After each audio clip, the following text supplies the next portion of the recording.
तो दोनों साइड से क्रॉस फायर हो गया, हमारी कैजुअलिटी शुरू हो गई।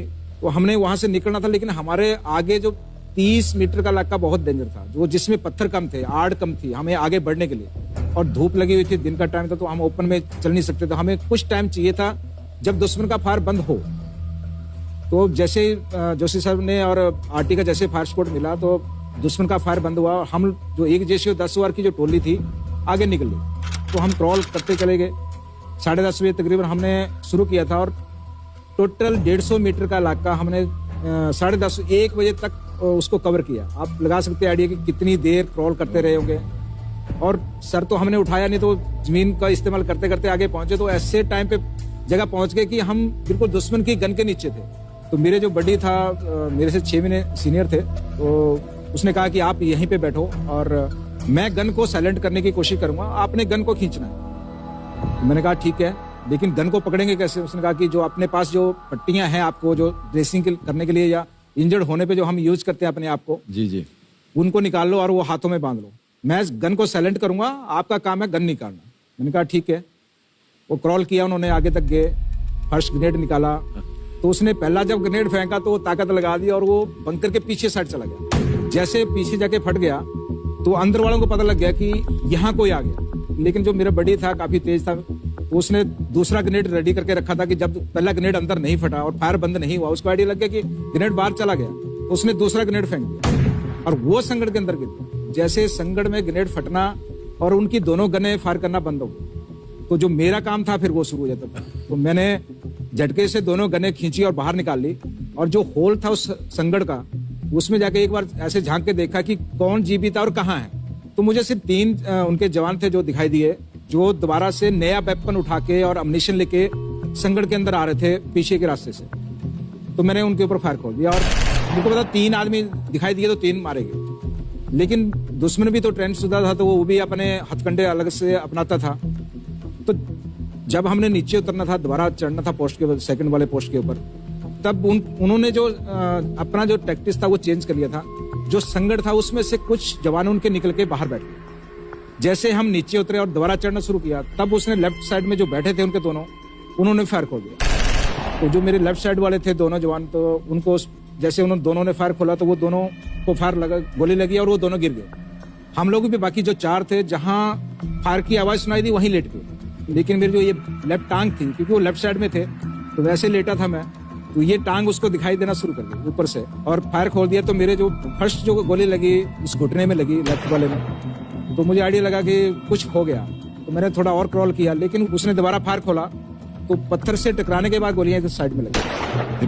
मैंने फिर थोड़ी सी और क्रॉल किया, थोड़ी सी पोजीशन और चेंज की, लेकिन जो लेफ्ट में थे फिर उसके ऊपर फायर खोला उसने। आधे घंटे तक किसी को हिलने नहीं दिया, ना ही उठने दिया।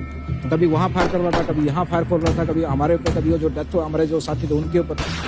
आधे घंटे बाद तक हमने भी उसको एहसास करवा दिया कि भाई यहाँ कोई नहीं है, जो है वो मर चुके हैं। तब वो अपनी पोजीशन छोड़ के बंकर पे जाना शुरू हुआ। तब फिर हमारे लिए मौका था, क्योंकि जब आप चढ़ाई पे चढ़ोगे तो पत्थर गिरेगा ही नीचे। पत्थर गिरने की आवाज आई तो हमें आइडिया लग गया। तो फिर हमने फिर जैसे उसकी हरकत देखी तो हमने फायर खोल दिया और दोनों के दोनों वहां पे मारे।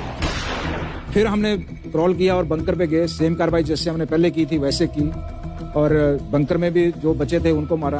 तो तकरीबन हमने शाम तक ये पूरा इलाका क्लियर किया, पूरा इलाका क्लियर हो गया। और उनके तकरीबन हमने 15 डेड बॉडीज जो पाकिस्तान सोल्जर की थी वो ली थी। और अपने इसमें ऑपरेशन में हमने 2 सैनिक, मेरे साथी थे, राइफलमैन प्रवीण और राइफलमैन श्याम, उनको हमने वहाँ खो दिया था।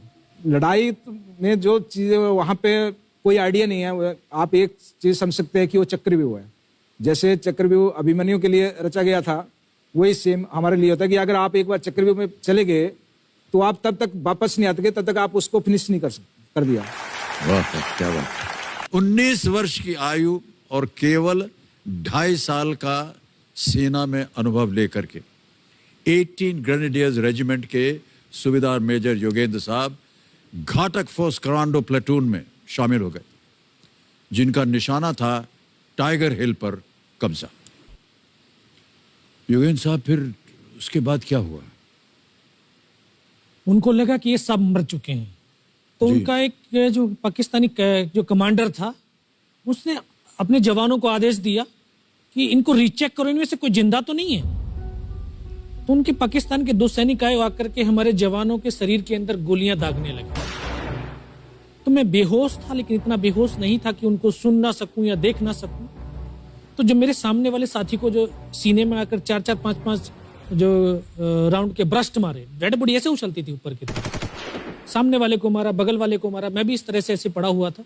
उसने फर्स्ट में यहाँ पर ब्रस्ट मारा, फिर मेरे पैर में 2 जगह पे मारा। उसको मैं देख रहा हूँ कि धुआं निकल रहा है, लेकिन उस गोली की पीड़ा को चुपचाप पड़ा सहता रहा और उनको यकीन हो गया कि इनमें से कोई जिंदा नहीं। फिर बहुत गालियां दी, बूट की ठोकरें मारी। फिर काफी देर के बाद में उनका जो कमांडर था उसने बोला कि इनके वेपन उठा लो, और नीचे जो हिंदुस्तान का पोस्ट है उसके ऊपर दूसरे जो उनके साथी थे उनको सूचना दिया, उसके ऊपर हमला कर दो। फिर ये आवाज भी सुनी तो मुझे लगा कि यार आज तो मेरी पूरी टीम खत्म हो जाएगी। दोबारा से उसके साथी आए, पाकिस्तान के सैनिक आए और हमारे जवानों के शरीर के अंदर गोलियां दागने लगे। उन्होंने फिर उसी रोटेशन से गोली मारी, पर जब 1 कदम आगे गया तो उसने राइफल मेरी सीने की तरफ तानी। तब मुझे लगा यार अब नहीं बचूंगा, लेकिन कहते हैं कि जाको राखे साइयां मार सके ना कोई। जब उसने गोली चलाई तो यहाँ पर पर्स में 5-5 रुपए के कुछ सिक्के भी थे। जब गोली जाकर के सिक्कों पे टकराई तो मुझे भी आभास हुआ कि तो मर गया हूं। पाकिस्तान का दूसरा सैनिक आया, उसने आकर के मेरा AK-47 उठाया और वापस मुड़ा तो उसका पैर मेरे पैर से टकराया होगा। तब मुझे लगा कि यार मैं तो जिंदा हूं। तब मेरे पास एक हैंड ग्रेनेड था, मैंने उसको पिन निकाली और उसके ऊपर ऐसे फेंका तो कोट के अंदर हुड लगे हुए, हुड के अंदर वो गिरा जी। उसने तुरंत पीछे की तरफ मुड़कर देखा, पीछे तो कोई मूवमेंट था नहीं। तो जब तक वो ग्रेनेड को निकाल पाता ग्रेनेड फट गया, यहाँ से उसका पूरा सर उड़ा और वो हमारे ऊपर आकर के गिरा।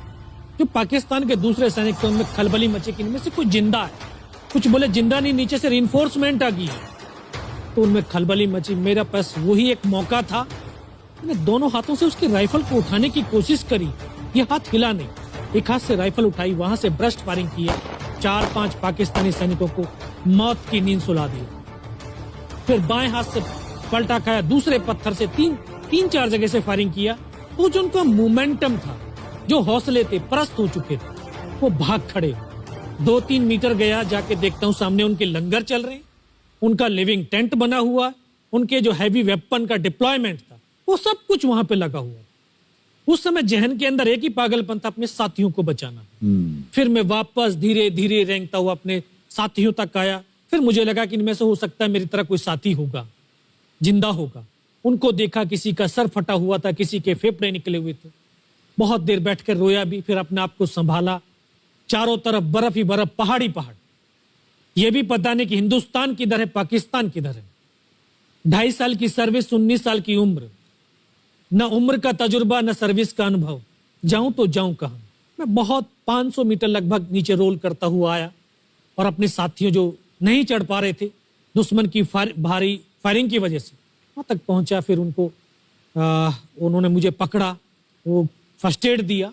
फिर वहां से जो हमारे कमांडिंग ऑफिसर थे कर्नल कुशाल चंद ठाकुर, फिर उनको सूचना दिया। तो ये लगभग 1:30-2 बजे का समय था। वहां से फिर कमांडिंग ऑफिसर तक मुझे ले जाया गया। फर्स्ट एड तो हुआ, लेकिन ब्लड इतना निकल चुका था कि दिखाई देना बिल्कुल बंद हो गया था। जब उनके पास पहुंचा तो उन्होंने बोला, बेटा मेरे को पहचानता मैं कौन हूं? बस अब आवाज सुनाई दे रही है। बोला, मैं तेरा commanding officer colonel Kushal Chand Thakur. मैं, जय हिंद साहब, बहुत तेज सर्दी लग रही है। तो उनका जो लिविंग टेंट था उसमें के अंदर लेटाया, 3-4 स्टॉप जलवाए, थोड़ी सी गर्मी महसूस हुई। मैं, साहब थोड़ा सा पानी पिला दो। बोला, ठीक है पानी पिलाते हैं। तभी डॉक्टर साहब आए गए, उन्होंने ग्लूकोज की बोतल पिलाई, थोड़ी सी एनर्जी महसूस हुई। उन्होंने बोला, बेटा कुछ बता सकता है? मैं कहा, सब बता सकते हैं। तो उनको बताया कि सर ऊपर ये घटनाक्रम हुआ है और ये वहां की इंफॉर्मेशन है। तो लास्ट में उन्होंने बोला कि बेटा जवान की रिक्वायरमेंट क्या है? मैं कहा, साहब जवान की रिक्वायरमेंट अम्यूनिशन और फील्ड पट्टी की है। बोला, खाने के लिए नहीं चाहिए? सर भूख नहीं लगती। बस इतना कहते कहते तभी डॉक्टर ने कौन सा इंजेक्शन लगाया, फिर मुझे पता नहीं कहां पर हूं। फिर होश आया 3 दिन बाद, देखा ऊपर पंखा चल रहा है। पता चला कि 92 बेस हॉस्पिटल श्रीनगर, और वहीं से मुझे बेस हॉस्पिटल दिल्ली रेफर कर दिया और 16 महीने तक उस हॉस्पिटल में मैं रहा। 16 महीने तक आपका इलाज चलता रहा? जी। और वहीं पर हॉस्पिटल में ही मुझे पता चला कि 15 अगस्त 1999 को जब ये परमवीर चक्र का जो अनाउंसमेंट हुआ, तो वो वहां पर ही मुझे पता चला। क्या है सर।